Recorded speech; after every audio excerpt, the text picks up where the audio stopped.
Dans cette vidéo, nous allons nous intéresser aux propriétés détergentes des savons, notamment aux raisons pour lesquelles ils agissent en tant que détergents. Alors reprenons rapidement l'équation de saponification d'un triglycéride qui permet de fabriquer du savon. Ici on va prendre un triglycéride qui est l'oléine, on le fait réagir avec une solution d'hydroxyde de sodium pour obtenir du glycérol. Et ce qui constitue le savon, qui ici est constitué de l'association d'ion sodium et Na+, et d'ion oléate, c'est-à-dire la base conjuguée de l'acide oléique, un acide gras. Le savon est soluble dans l'eau, par conséquent, une eau savonneuse va contenir des ions oléates et des ions sodium qui se seront dissociés l'un de l'autre dans l'eau savonneuse. L'espèce chimique présente dans l'eau savonneuse qui possède des propriétés détergentes est en fait l'ion oléate, dont on rappelle ici la formule.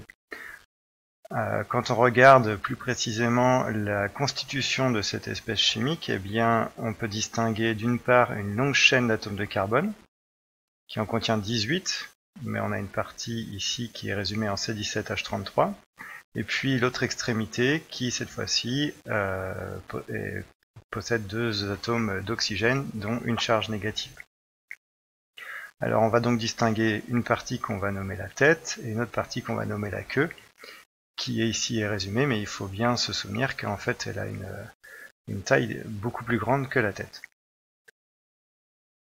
On va représenter les ions oléates tels que les deux schémas possibles ci-dessous. Donc la queue peut être représentée sous la forme d'une ligne droite ou bien en zigzag, qui se rapproche davantage de la géométrie de l'espèce chimique. Et on distingue d'une part la tête, la partie arrondie, et la queue, donc la partie allongée. Ces deux parties de l'espèce chimique ont des propriétés différentes. La tête est à la fois hydrophile et lipophobe, donc elle a des affinités avec l'eau, mais elle n'en a pas avec la matière grasse, alors que la queue a des propriétés hydrophobes et lipophiles. Elle a des affinités avec la matière grasse, mais pas avec l'eau. Et ceci va déterminer les propriétés détergentes du savon.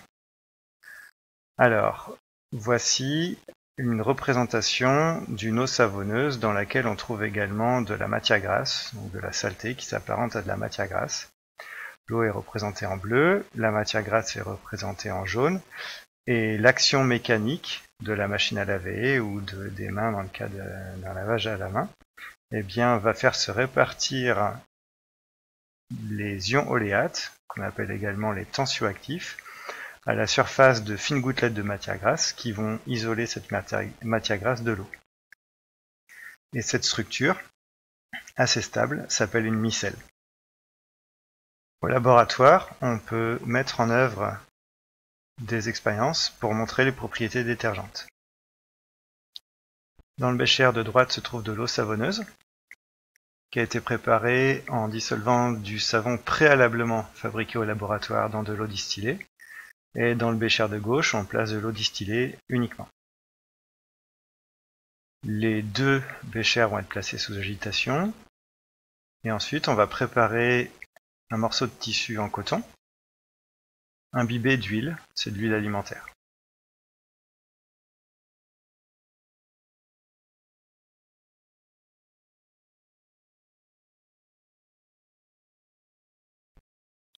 Alors on veille à imbiber la totalité du tissu, mais on va préalablement enlever l'excédent d'huile à l'aide d'un papier absorbant.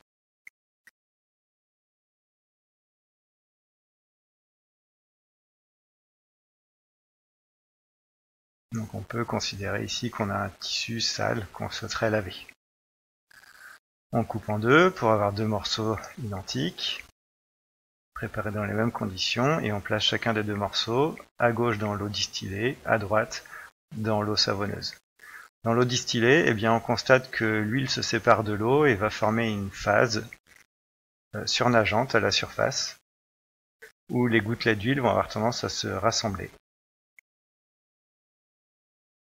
Comportement qu'on constate habituellement en mélangeant de l'huile et de l'eau. Voilà, on voit les gouttelettes. Et au fur et à mesure du temps qui s'écoule, les gouttelettes vont se rassembler. Dans le bécher de droite, en revanche, le savon va avoir pour effet d'entourer des gouttelettes d'huile. On les voit remonter à la surface. Malheureusement, la mousse gêne la visualisation de l'ensemble. Et ces gouttelettes d'huile seront isolées les unes des autres par l'intermédiaire du savon, du tensioactif qu'est le savon. Par conséquent, quand on évacuera l'eau, eh bien, dans le bécher de gauche, l'huile va difficilement être évacuée avec l'eau, puisqu'elle va avoir tendance à rester à la surface et à rester dans le bécher, alors que dans le bécher de droite, eh bien, ces gouttelettes d'huile qui sont isolées les unes des autres par l'intermédiaire du savon, eh bien, elles vont être emportées plus facilement avec l'eau de rinçage. Voyons maintenant des limites de l'action du savon, notamment quand le savon est placé dans une eau dure. Alors, le savon, c'est de l'oléate de sodium, tel qu'on l'a représenté précédemment, et ce savon est soluble dans l'eau dans laquelle les ions sodium et les ions oléate vont se dissocier les uns des autres. Une eau dure, c'est une eau qui est riche en ions calcium et ou en ions magnésium. Eh bien, quand on mélange les deux solutions, de l'eau savonneuse et de l'eau dure, eh bien, il y a précipitation d'oléate de calcium, un solide se forme par réaction des ions calcium avec les ions oléate ou bien des ions magnésium avec les ions oléate, mais ici on va considérer uniquement les ions calcium.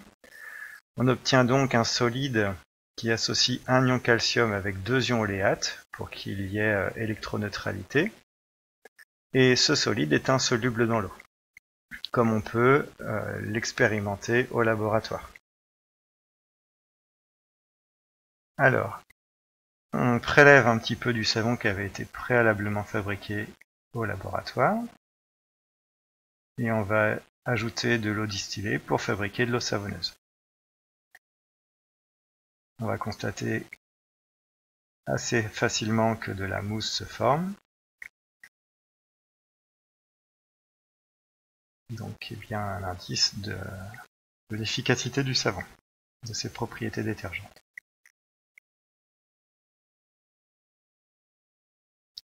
Puis, on va verser de cette eau savonneuse en 3 tubes à essai, dans lesquels on ajoutera successivement 3 autres eaux, à commencer par de l'eau de Contrex, qui est réputée pour sa concentration assez élevée en ion calcium et en ion magnésium.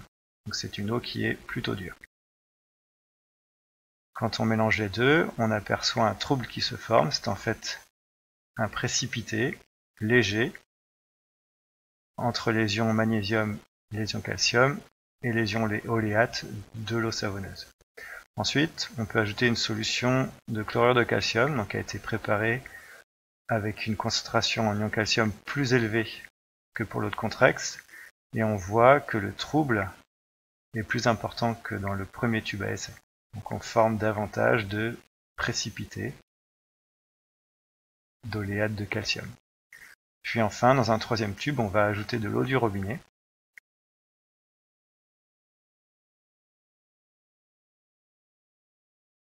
Et on va constater l'absence de trouble. En tout cas, avec la caméra, il est difficile de percevoir un trouble. Donc ici, on peut en conclure que l'eau du robinet est faiblement concentrée en ion calcium et en ion magnésium. Nous allons prélever le tube dans lequel on avait placé une solution fortement concentrée de chlorure de calcium afin de recueillir le précipité. Alors, la vidéo est coupée pour aller un petit peu plus vite.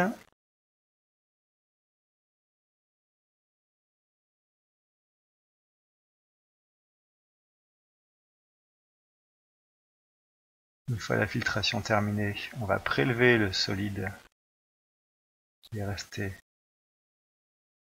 dans le papier filtre. Donc c'est censé être de l'oléate de calcium.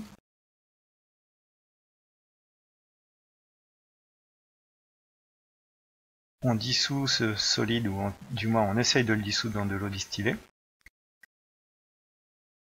Et on s'aperçoit que l'agitation due à la piscette d'eau distillée ou avec une spatule ne permet pas de produire de mousse, alors que dans l'eau distillée et le savon initial, on a facilement la production de mousse. Le précipité d'oléate de calcium dans ce bécher est difficilement soluble dans l'eau. Par conséquent, les ions oléates sont difficilement accessibles et on a perdu les propriétés détergentes du savon.